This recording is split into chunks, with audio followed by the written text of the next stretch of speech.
Hey, internet friends, this is Magic Brad on the Magic Brad Show in Synergy Cafe, and I've got a new friend that's just down 35W here from Minneapolis, living in Dallas, Texas, and his name is Angel, and the last name is Ribo. You there, Angel? I am here indeed. Thank you for having me, Magic Brad, and thank you everybody who's listening to us today. How was the weather down there? I understood you guys got some of our Minnesota snow down there a while ago. Oh, come on, don't remind me. That wasn't the worst thing, right? The worst thing was having no power for a long time. Yeah. So weather today is we have some clouds and it's sunny, and we were 49 at the beginning of the day. So probably right now we are over 50. You got the power back. Oh yeah. But the funny thing is that we're having internet outages. Oh sure. Yeah. So Also we have to get ready for that. Hopefully this will go smoothly. Yeah. Absolutely. No. I mean, the thing is, how to say this? You would never imagine that you would be 35 degrees inside your house. I mean, it's like crazy stuff. And how can we possibly do that? You see your breath? It was dark, so I don't remember. Well, Angel, I don't do these real long. I keep them kind of condensed. And Oh, please, absolutely. I'm all about it. Please. Absolutely. Thank you. How long have you lived in Dallas? For 10 years now. Okay, deep roots. Yeah, it's a great place. It's a great place. Yeah, absolutely. And you're married and got kids? You're a single wife? I'm married. I have 3 kids. Okay. 2 live at home. The other one left already. So yeah. So I mean, we are excited. We love it here. We're very, very into the community. We are volunteers in local hospices, volunteers in the schools. So we are all in here. I mean, we love it here. We are north of Dallas, actually, in a place called Plano, and it's a. Oh, that's where they make the tackle boxes, the fishing tackle boxes in Plano, Texas. It can be. I don't know. I should be a fisherman. Oh, the tackle boxes. Oh, okay, okay. Oh, okay. Yeah, I don't. I think it's the second person that has told me that before. It could be. But there's so many headquarters of large corporations right now.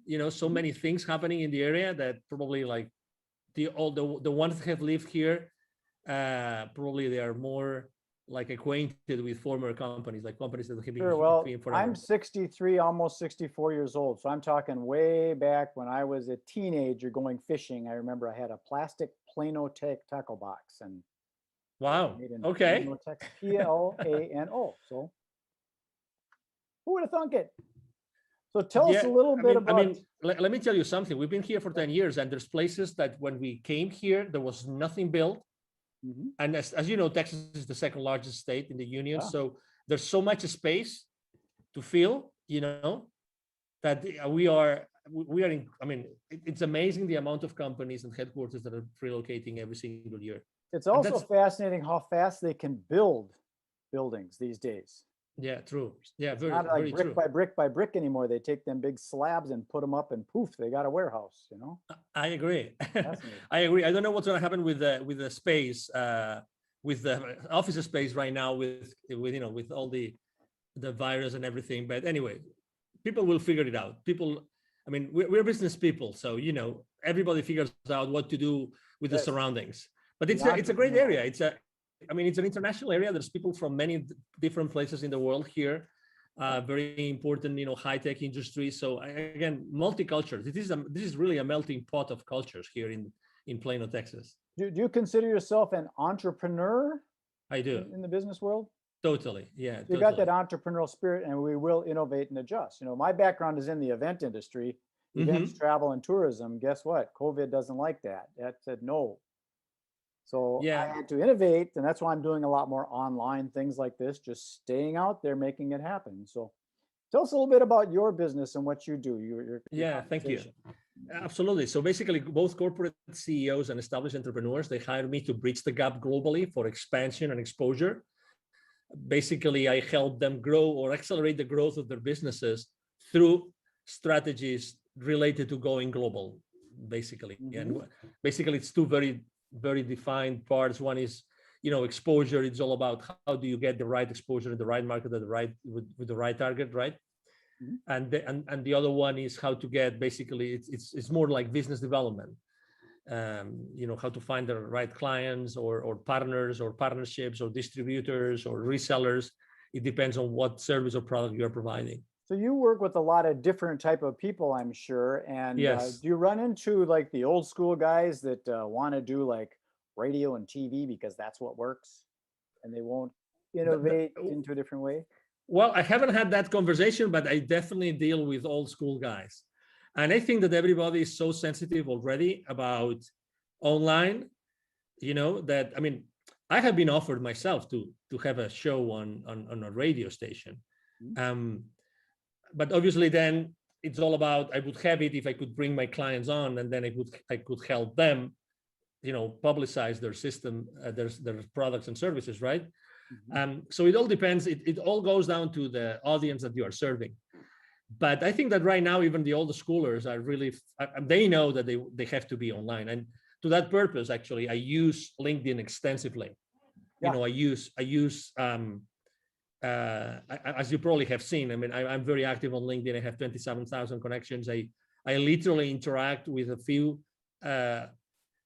over, now that I counted, it's over 1,500, almost 2,000 people on LinkedIn interacting every single week, literally. Wow.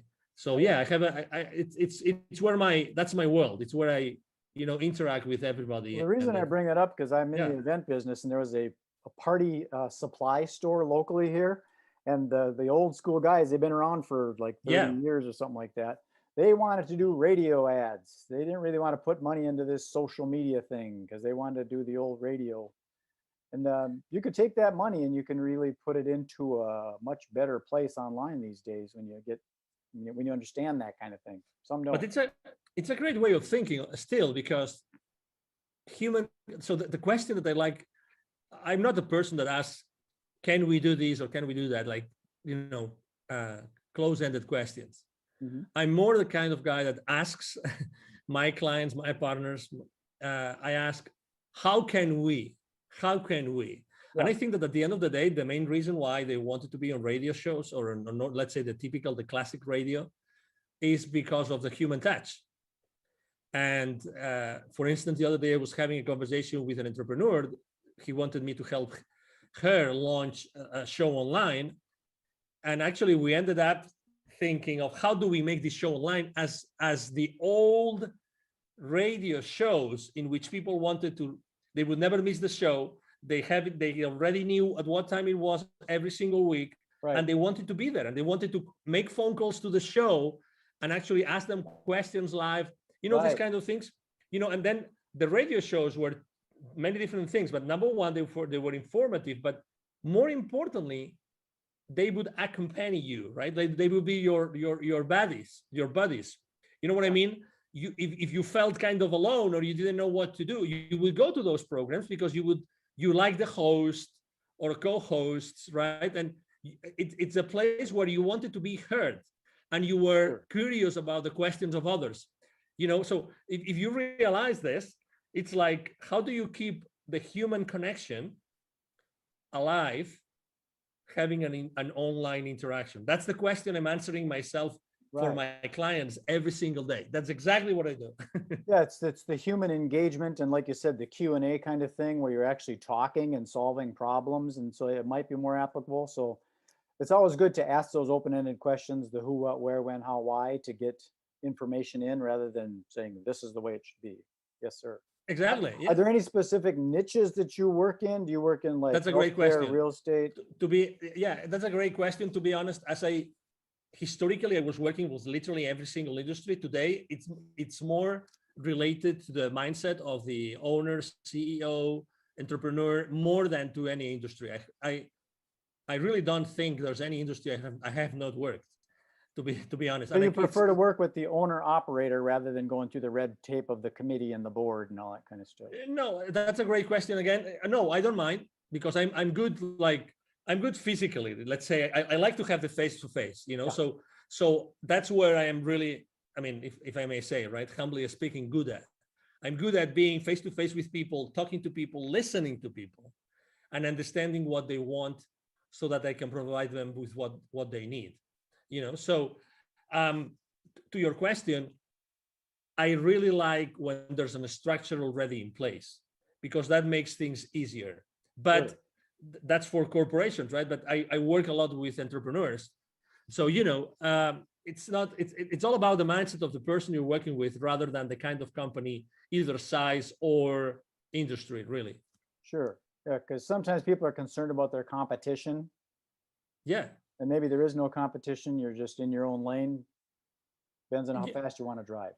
But yeah, and that's one of the reasons why, for instance, last year here in the Dallas business arena, I was helping an accelerator with their entrepreneurs and startup owners.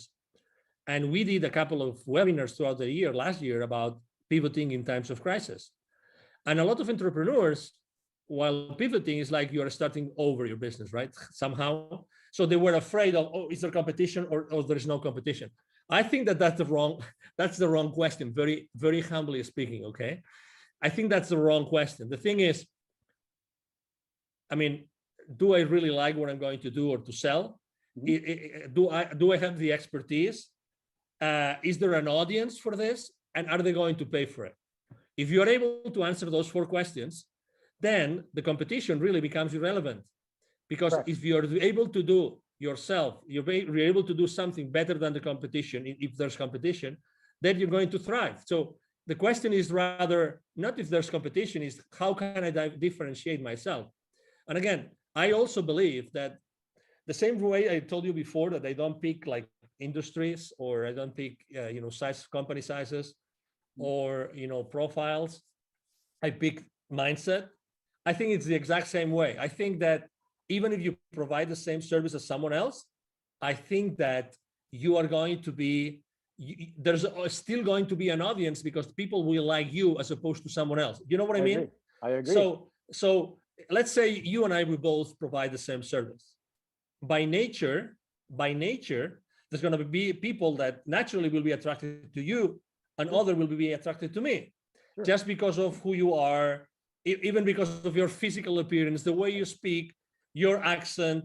I mean, there's so many variables. I mean, your experience in life, right? There's so many things. I agree. So that's why I think that it all depends on how badly you want to do this, how really enthusiastic and passionate you are about providing a specific service or selling a specific product, rather than the competition. I'm very skeptical about cutting someone's wings because of the competition. Very skeptical. Yeah, I've never really understood the competition in business, because if you look at it, McDonald's and Burger King and Coca-Cola and Pepsi are still there. So nobody's won. There is no goal. There's no end goal like there is in a sports game, where there's a goal and a time that runs out.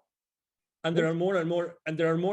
It's funny that you mentioned this, because if you go to the central markets or to the Whole Foods markets and these places, you will see that there's probably like 4 or 5 more brands of cola, of cola, refreshment. Yes. There are already. And if you go, actually, I remember when I was still living in Latin America 11, 12 years ago, there was actually a very, very popular soda brand that was from Peru that was competing head to head with both Pepsi and Coca-Cola. And that was, again, 12 years ago, and they started 20 plus years I'm in ago. agreement with that. I think it's, if your mother and father competed, you wouldn't be here. Exactly. You got to work together. Which ends up, which eventually takes you to a place where, okay, so how can I collaborate as opposed to compete? I agree. Maybe so that's why there are so many similar ways. There. I'm building out a thing called the Synergy Collaborative, because that's what it is. It's working together. Figure out how can we don't want to take and share the pie, but let's make a bigger pie.